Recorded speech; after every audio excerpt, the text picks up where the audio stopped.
Paulus Agathon, c'est midi, répond à vos questions. Il faut échanger un peu les choses en participant. Oui, ben, on ne sait pas qui a posé la question, donc c'est toujours une découverte. Alors la question à laquelle nous sommes soumis aujourd'hui, c'est celle de Cédric Coissu, qui dit « Bonjour professeur Paulus ». Bon, là, il a écrit plus.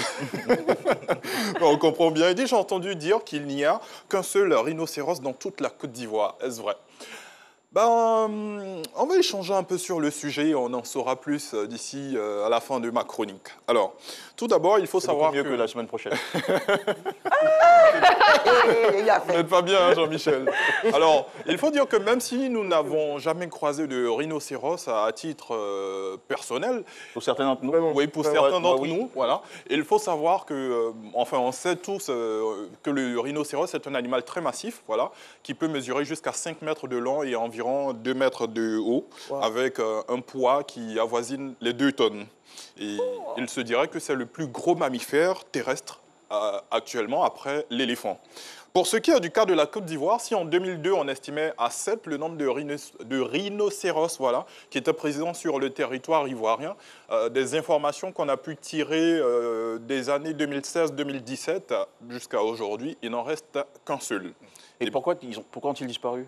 Eh bien, la cause principale, c'est tout simplement le braconnage. Les Ah. braconniers qui les tuent, qui essaient de récupérer les cornes et tout ça, parce que c'est pas très souvent aisé de pouvoir retirer les cornes quand ils sont en vie, donc ils n'ont d'autre choix que de les tuer. Et en Côte d'Ivoire, le seul rhinocéros qui nous restait, il était dans la réserve d'Abokwamekro, donc aux alentours de, on va dire quoi, Yamsokro, Dimbokro et bien d'autres localités. Mais il se trouve qu'il y a quelques années, la clôture de cette réserve a été détruite, et donc ce seul rhinocéros s'est trouvé dans les environs à causer de nombreux dégâts. Donc le jeudi 7 mai 2017, si j'ai bonne mémoire, ce dernier rhinocéros-là, il a été transféré de Dimbokro à Bouaké, voilà plus spécifiquement Onzi River Lodge, là où il est logé, on va dire, dans un espace qui a une superficie de 20 hectares. Alors pour son déplacement, l'État ivoirien a dû faire appel à des experts sud-africains qui ont travaillé de concours avec, on va dire, les agents des eaux et forêts de Côte d'Ivoire, une opération... Je ne vais pas parler de coût, voilà, mais qui a nécessité un coût, énormément de moyens. Et c'est très triste de savoir que déjà à 7, c'était déjà problématique, s'il n'en reste qu'un. C'est assez compliqué. Mais est-ce qu'il y a une politique enfin, du ministère du Tourisme en Côte d'Ivoire pour repeupler, je ne sais pas, peut-être sur la base de partenariat, les parcs animaliers de Côte d'Ivoire, particulièrement sur des espèces comme celle-là?